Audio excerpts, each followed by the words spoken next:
Hello दोस्तों, स्वागत है आपका फिर से एक और नई वीडियो में। तो जैसा कि आप टाइटल देख चुके हो कि आज हम क्या डिस्कस करने वाले हैं, तो आइए स्टार्ट करते हैं।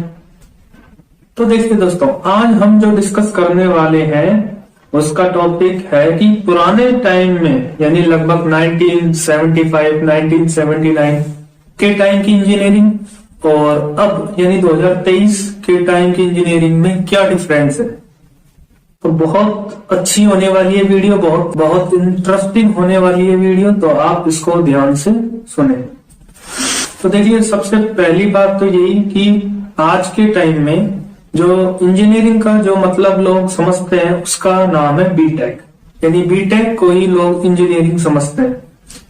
लेकिन पुराने जमाने में बीटेक नहीं होता था, उस टाइम बीई होता था यानी बैचलर ऑफ इंजीनियरिंग, और बीटेक का मतलब होता है बैचलर ऑफ टेक्नोलॉजी। अब इनमें डिफरेंस था। बीई में क्या किया जाता था कि इसमें आपको जो थ्योरी सब्जेक्ट्स होते हैं ना, जैसे स्ट्रक्चर एनालिसिस या फिर फ्लूइड मैकेनिक्स या फिर कंक्रीट टेक्नोलॉजी, इनको आपको डिटेल्ड में थ्योरी की तरह पढ़ाया जाता था। जैसे बीएससी में पढ़ाया जाता है आपको फिजिक्स केमिस्ट्री, ऐसे मतलब डेप्थ में आपको थ्योरी पोर्शन कंप्लीट कराया जाता था, उसका फॉर्मूला डेरिवेशन सब चीज कराई जाती थी इसमें। तो ये यहाँ पर थ्योरी पर फोकस ज्यादा किया जाता था, यानी उस कॉन्सेप्ट पर। और बैचलर ऑफ टेक्नोलॉजी यानी बीटेक में आपको फोकस किया जाता है कि आपकी थ्योरी और उससे रिगार्डिंग एप्लीकेशंस, इन दोनों पे यही मेन डिफरेंस होता है इन दोनों में। तो अब बात करते हैं थोड़े पुराने जमाने की।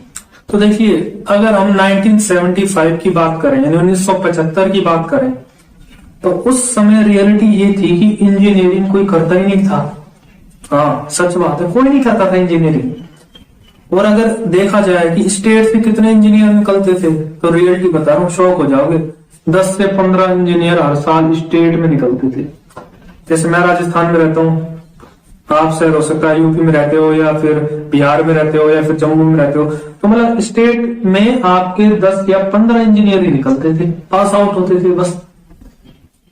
और फिर क्या होता था, जैसे ही वो 10 या 15 इंजीनियर पास आउट होते थे यानी डिग्री लेते थे कंप्लीट, तो प्रिंसिपल खुद उनको डिग्री रोल करके देता था। जैसे आपने पिक्चरों में देखा होगा, 3 इडियट्स में देखा होगा, वो डिग्री को रोल करके उस पे वो रेड सा बांध के देता था आपको प्रिंसिपल, और स्टूडेंट जो होता था पास आउट होता था उसकी फर्स्ट क्लास फोटो खींची जाती थी। यानी उसको जो कपड़े होते हैं ना, तो जैसे काला चोंगा पहन के और ब्लैक हैट पहन के, ताकि लगे कि हाँ भाई बच्चा ग्रेजुएट हो गया, क्योंकि उस टाइम ग्रेजुएट बच्चे की बहुत ज्यादा वैल्यू होती थी। हाँ, और फिर प्रिंसिपल अपने हाथों से उस बच्चे को बुलाता था और उसकी डिग्री उसको देता था। पर रियलिटी बताऊं, उसमें वो डिग्री नहीं देता था, वो एक तरह से प्रिंसिपल उस बच्चे को जेईएन का ज्वाइनिंग लेटर दे देता था। रियलिटी तो यही थी सच में। पता है क्यों? क्योंकि रियलिटी ये थी, जब बच्चा उस जमाने में यानी 1975 में जब बच्चा बीटेक यानी इंजीनियरिंग कंप्लीट कर लेता था, तो उसकी इंजीनियरिंग कंप्लीट हो जाने के बाद वो बच्चा भटकता नहीं था, उस बच्चे को बिना एग्जाम दिए जेईएन बना दिया जाता था। हाँ, यानी जेईएन की पोस्ट बिना जेईएन एग्जाम के दे दी जाती थी। कितनी अच्छी बात है ना। और उसका 2 या 3 साल में प्रमोशन कर दिया जाता था, जेईएन से एईएन बना दिया जाता था। और उस जमाने के जो लोग थे, जो 1975 में जो जेईएन बने, वो अब 2016 या 17 तक रिटायर हो चुके हैं, वो जो कि चीफ इंजीनियर से रिटायर थे। दोस्तों, ये जो बात है कि बिना जेईएन का एग्जाम दिए जेईएन बन जाते थे उस टाइम, ये सच है।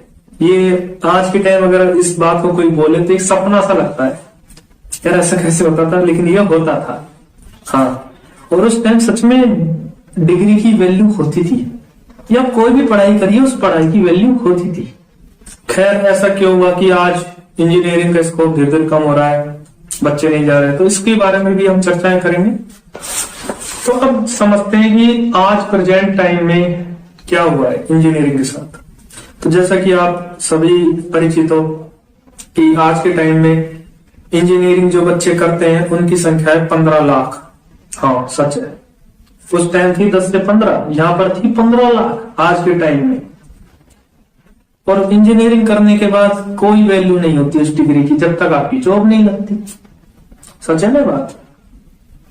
और आजकल ऐसे तो कोई फोटो वगैरह खींचता ही नहीं है, बड़ी बड़ी यूनिवर्सिटी में शायद होता होगा, लेकिन जो अपने आसपास के लोकल कॉलेज उनमें तो ऐसा कुछ है नहीं सिस्टम जो आपको प्रिंसिपल खुद डिग्री देता है। नहीं, ऐसा कुछ नहीं है, सब खत्म हो चुका है। डिग्री ली और बच्चे कंपटीशन की तैयारी करते हैं। लेकिन आज के टाइम में जैसे कि उस टाइम जेईएन बनना बिल्कुल इजी था, डिग्री करी और जेईएन बन गए। लेकिन आज के टाइम में जेईएन बनना बहुत ज्यादा मुश्किल हो रहा है। अगर मैं बात करूं एसएससी सीजीएल की, सॉरी अगर मैं बात करूं एसएससी जेईएन की, यानी जेई वाला एग्जाम होता है, एसएससी कंडक्ट कराती है उसको, तो उसमें देखा गया है कि हर साल लगभग 6,95,000 यानी लगभग 7 लाख बच्चे आवेदन करते हैं। और सीट उसमें होती है 700 के आसपास सीटें होती हैं उसमें, यानी एसएससी जेईएन में 700 सीटें होती हैं और उसमें भी फिर सिविल मैकेनिकल इलेक्ट्रिकल डिवाइडेशन हो जाता है। ठीक है। और फिर अगर देखा जाए तो आज के टाइम में अगर हम 7 लाख में 700 का भाग लगाए तो लगभग 1100 आता है, यानी 1100 बच्चे पर एक बच्चा लगेगा। है ना हैरान कर देने वाली बात। और देखिए यही खत्म नहीं होती बात, अगर इसको परसेंटेज में आप निकालोगे सक्सेस के चांस कितने हैं तो आप खुद भी निकाल सकते हो। 700 बटा 7 लाख करो और उसको 100 से मल्टीप्लाई कर दो, 0.1% बच्चे ही लगेंगे। ये सक्सेस के चांस है। अगर 100% का हिसाब लेके चले तो 99.99% बच्चे फेल हो रहे हैं, उनको सफलता ही नहीं मिल रही। हर एग्जाम में 0.1% बच्चा ही सक्सेस हो रहा है। बड़ी सोचने वाली बात। ऐसी बात नहीं है कि मैं डिमोटिवेट कर रहा हूं, लेकिन रियलिटी यही है। आप खुद भी चेक कर सकते हो, आप किसी भी एग्जाम को लो, उसमें 1% से ज्यादा सक्सेस के चांस होते ही नहीं है। इसलिए आज के टाइम ये हो रहा है कि रियलिटी में गवर्नमेंट जॉब पाने के लिए बहुत ज्यादा मेहनत करनी पड़ रही है और चांस है बहुत बहुत बहुत कम। लोगों की रातों की नींद उड़ जाती है, लोग शादी में जाना छोड़ देते हैं मात्र एक सरकारी जॉब पाने के लिए। लेकिन उस टाइम ऐसा नहीं होता था। उस टाइम सरकारी जॉब पाना बिल्कुल वैसे था जैसे आपने डिग्री करी और आपको आपकी योग्यता के अनुसार आपको जॉब दे दी जाती थी। सच है बात, सच में ऐसा ही होता था उस टाइम। जैसे कोई बच्चे ने सिविल इंजीनियरिंग से करी तो उससे पूछा जाता था यार तेरी क्या चीज अच्छी है, तो वो कहते थे मुझे ड्राइंग अच्छी आती है, वो कहते थे मुझे साइट सुपरविजन अच्छा आता है, तो वो उसके रिगार्डिंग उसको जेईएन बना दिया जाता था। लेकिन अब ऐसा नहीं है। पहले तो आप इंजीनियरिंग करो 4 साल की, सेमेस्टर निकालो, 45 सेमेस्टर निकालो, उसके बाद गवर्नमेंट जॉब की तैयारी करो। कितना टफ हो गया है कंपटीशन। उसके बाद सक्सेस के चांस मिलते हैं अगर बच्चा गवर्नमेंट जेई बन जाता है। और फिर प्राइवेट में तो आपको पता ही है कि आईआईटी वाले बच्चे बाजी मार लेते हैं, तो इसमें थोड़ा सा स्कोप कम हो जाता है। तो देखिए दोस्तों, मैंने आज आपको एक डिफरेंस बताया कि उस टाइम की इंजीनियरिंग और अब की इंजीनियरिंग में क्या डिफरेंस था। भाई उस टाइम की इंजीनियरिंग करने के बाद बच्चा सेट, और आज के टाइम की इंजीनियरिंग करने के बाद बच्चे का टाइम वेस्ट अगर जॉब नहीं लगा तो। इतने ऐसी बात नहीं है, मेहनत करना बहुत जरूरी है किसी भी चीज के लिए। अब आप लोग ये सोच रहे होंगे कि क्या यार काश मैं समय में पीछे जा पाता और 1975 में मैं पैदा हुआ होता तो मेरी आज लाइफ सेट हो जाती। तो ऐसी नहीं है। आपके परिवार में, आपके रिश्तेदारों में कोई ना कोई होगा जो 1975 में किसी ने बीएससी किया हो, किसी ने बीए किया हो, कोई पॉलिटेक्निक किया हो, कहीं ना कहीं सेट है वो। देखो आप उनसे सुनते हो इन सब चीजों का, हमने भी उनसे सुना है, तभी हम आपको बता रहे हैं यार ऐसा भी होता था। हम भी जॉब की तैयारी करते हैं यार, लग नहीं रहा यार कि ऐसा होता है।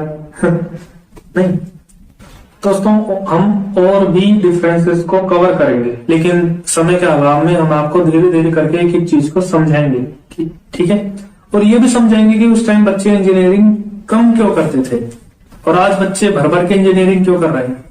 इसका भी सिस्टम समझाएंगे कि उस टाइम इंजीनियरिंग कॉलेजेस का क्या हाल था, उस टाइम कैसे पढ़ाई होती थी और अब कैसे पढ़ाई होती है, पहले के इंजीनियर में क्या क्या क्वालिटीज होती थी और अब के इंजीनियर में क्या क्या क्वालिटी होती है। सब चीजें हम आपको